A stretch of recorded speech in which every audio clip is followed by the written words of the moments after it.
La Regione deve in qualche maniera agire immediatamente per un piano di monitoraggio preciso in modo da consentire l'archiviazione, diciamo così, di quella che può essere oggi anche un censimento reale di quello che è la presenza del lupo sui nostri territori montani, come si sposta, come è composto ogni singolo branco, proprio per poi andare a intervenire in maniera chirurgica, in maniera capillare. Parte da qui, da una raccolta dati ormai indispensabile, la proposta che verrà discussa nella prossima seduta del Consiglio regionale in programma martedì e mercoledì.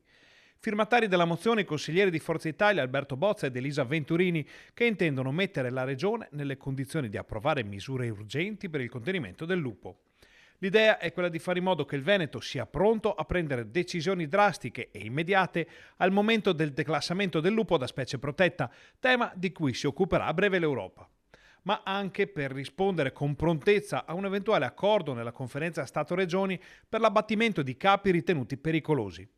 Per i consiglieri forzisti bisogna inoltre creare una struttura permanente per monitorare la situazione. Tavolo di confronto permanente e continuo tra tutti i soggetti che sono oggi protagonisti delle nostre montagne e consentire questo approccio, diciamo, di confronto per dare delle risposte e delle soluzioni concrete. L'azione è proposta per andare incontro alla gravissima situazione del comparto agricolo di montagna, dove sono sempre di più gli allevatori che stanno pensando di fare un passo indietro proprio a causa dei lupi.